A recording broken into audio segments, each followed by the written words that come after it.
Masuk dan berkembangnya pengaruh VOC di Indonesia. Saya akan memulai dari latar belakang dibentuknya VOC. Pertama, sebagai upaya menghindari persaingan antar pedagang Belanda, para pedagang Belanda bergabung dalam satu organisasi bernama Verenigde Oost-Indische Compagnie atau VOC. Keuntungan VOC merupakan keuntungan bersama para pedagang Belanda.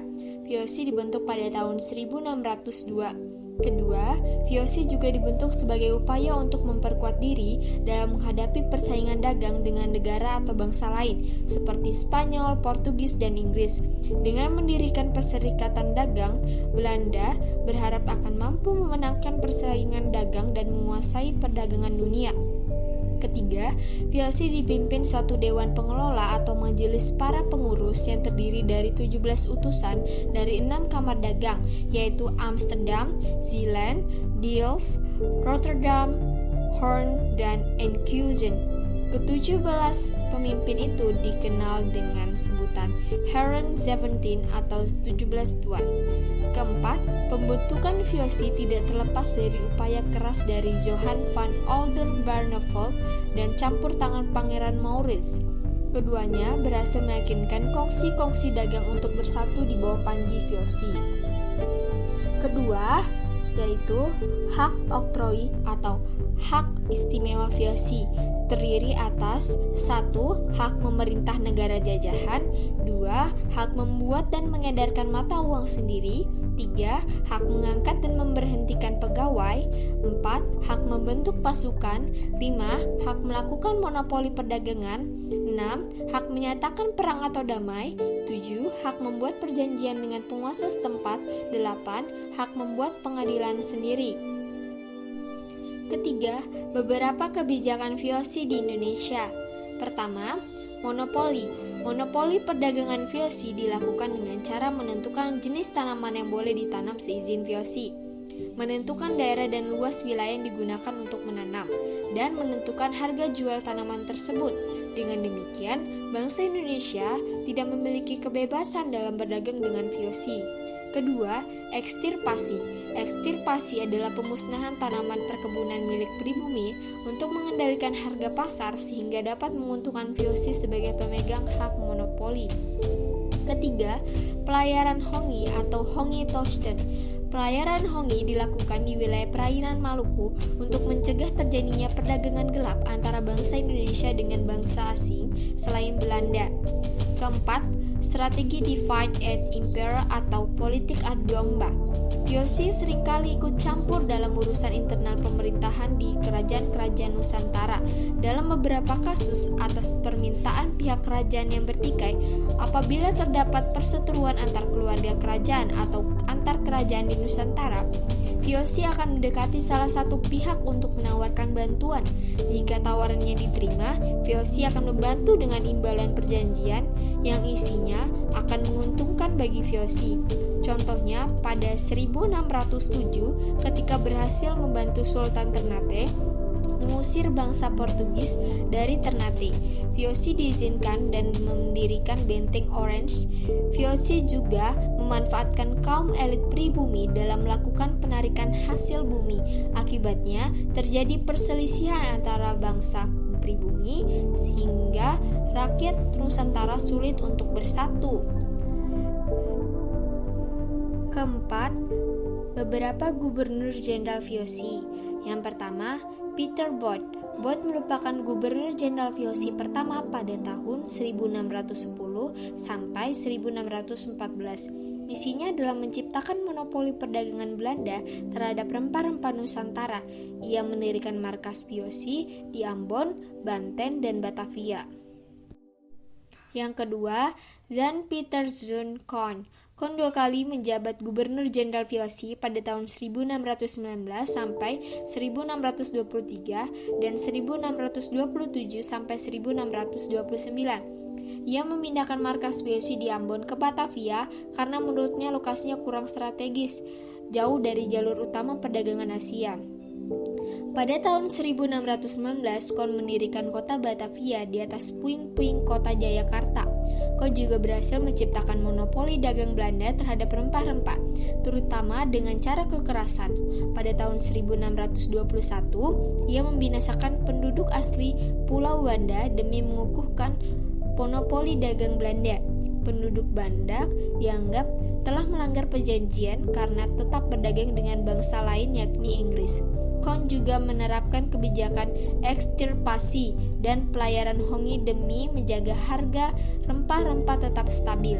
Pihak-pihak yang melawan dan membangkang kebijakan tersebut akan dihukum.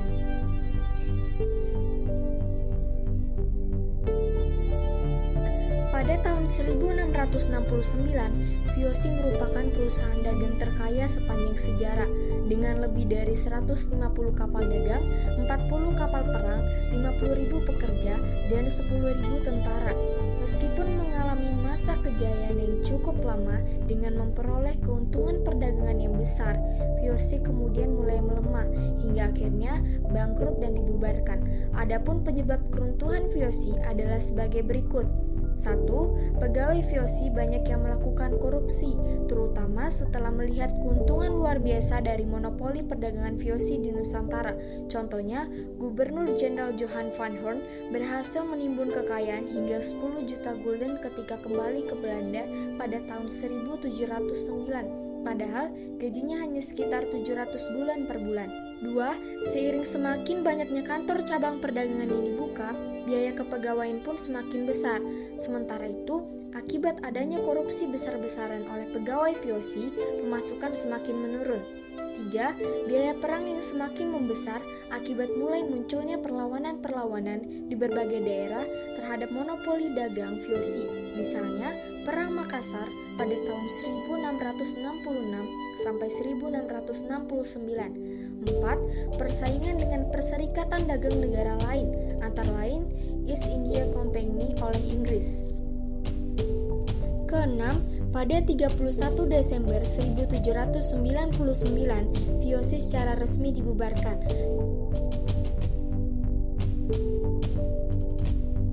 Masa pemerintahan Gubernur Jenderal Daendels dan Janssens. Pertama, 3. Tugas utama Herman Willem Daendels adalah mempertahankan Pulau Jawa dari serangan Inggris. Hal ini disebabkan Raja Belanda William V juga meminta bantuan Inggris untuk mengambil alih wilayah bekas jajahan VOC di Nusantara. Keempat, kebijakan Daendels di bidang pemerintahan. 1. Membatasi kekuasaan para raja. Menurutnya, raja pribumi harus mengakui Raja Belanda sebagai junjungannya. 2. Mengurangi hak-hak feodal pejabat pemerintah seperti bupati. Sebagai gantinya, para pejabat itu akan menerima gaji. 3. Pulau Jawa dibagi menjadi 9 prefektur yang dikepalai oleh seorang prefek dan bertanggung jawab kepada Gubernur Jenderal serta membawakan bupati.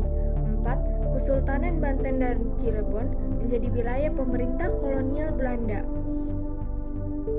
Kelima, kebijakan Daendels di bidang militer. 1. Membangun jalan raya pos atau De Groot Postweg dari Anyer hingga Panarukan sepanjang kurang lebih 1.100 km. Jalan raya ini untuk mempermudah mobilitas pasukan di Jawa. 2. Membangun pangkalan angkatan laut di Anyer dan Ujung Kulon. 3. Membentuk pasukan dari orang-orang pribumi, misalnya Legiun Mangkunegaran sebagai bagian dari Angkatan Perang Belanda dengan komandan orang Jawa. 4. Membangun benteng pertahanan di berbagai wilayah seperti benteng Lord Wych di Gresik. Keenam, kebijakan di bidang peradilan. 1. Membentuk 3 macam peradilan, yaitu peradilan untuk bangsa Eropa, peradilan untuk orang Timur Asing, dan peradilan untuk orang pribumi. 2. Masalah korupsi menjadi masalah utama yang diperhatikan Daendels. Setiap pelaku korupsi akan diadili tanpa pandang bulu.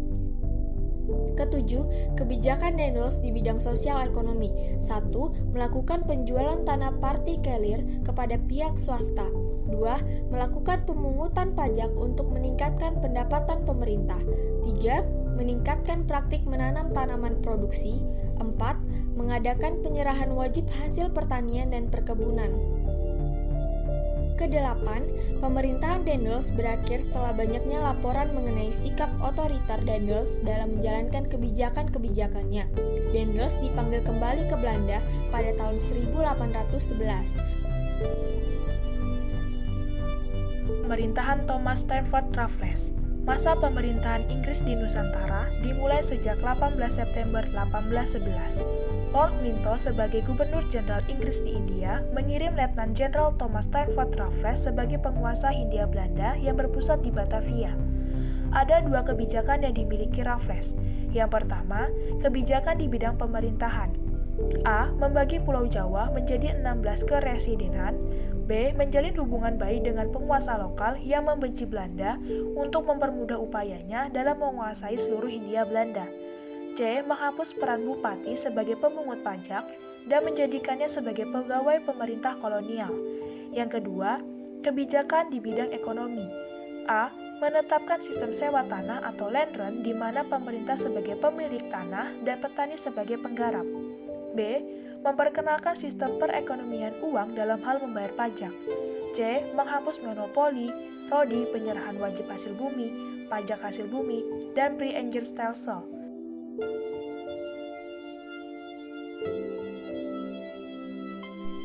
Masa pemerintahan Van de Bos.